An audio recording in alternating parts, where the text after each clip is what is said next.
Welcome, and now we are going to work with evaluating trig functions. So in each of these cases, you're given point P, and then T, again, is that arc length around the edge of the unit circle.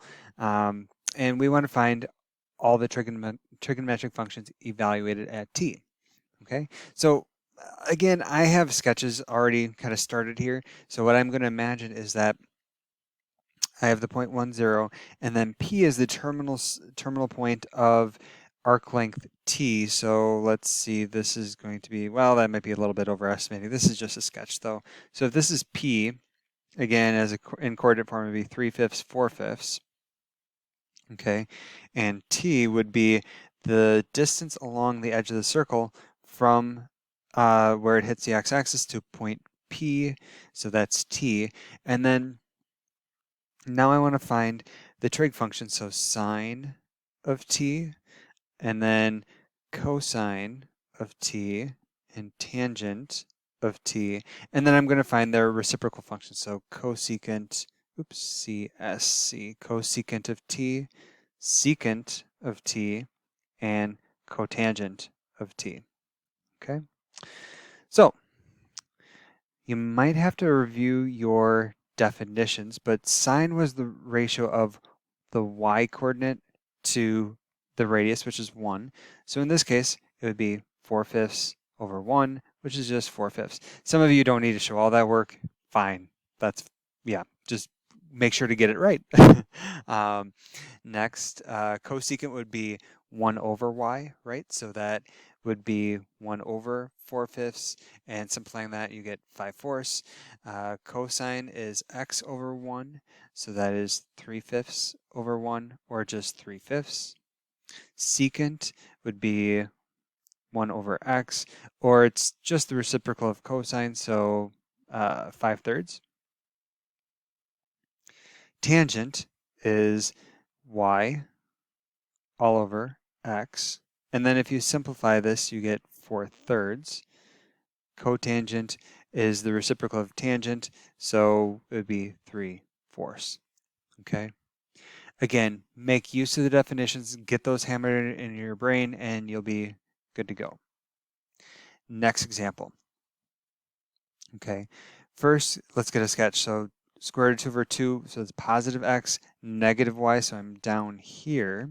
Okay, so this would be point P, which is square root of 2 over 2, negative square root of 2 over 2, okay? And then T would extend all the way from 1, 0, counterclockwise around the circle, so it's this entire length, and then it ends at P, okay? And then again, just for sake of discussion, you could go clockwise, but that would be by the opposite of T. So, forming the trig functions. Again, we have sine t, cosine of t, and tangent of t. And then we have their reciprocal function, so cosecant of t, secant of t, and cotangent of t.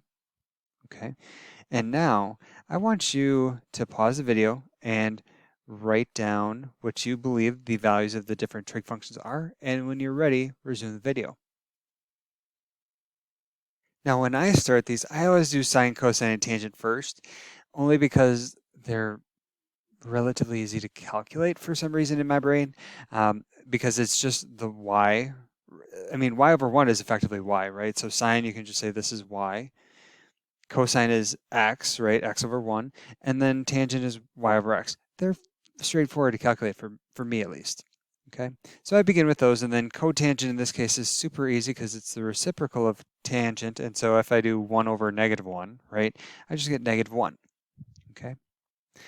Cosecant and secant, you're going to look at them and you're going to be like, this is a little weird, right? So this would be 1 over y, so this is 1 over negative square root of 2 over 2.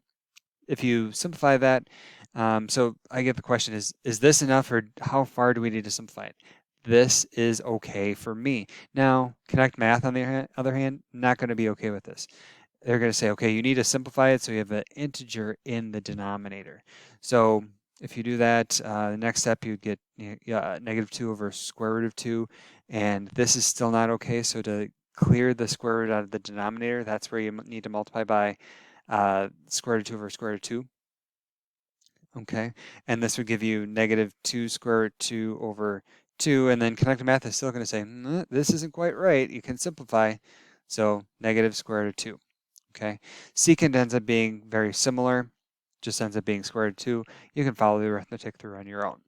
Okay, if this sort of algebra is giving you a hard time, please, please, please see me and just ask. Happy to go through that with you off screen. All right, but otherwise, we found the values of the different trig functions. We have sine, cosecant, cosine, secant, tangent, and cotangent. Okay, all formulated by using the definitions that we looked at in the very first video.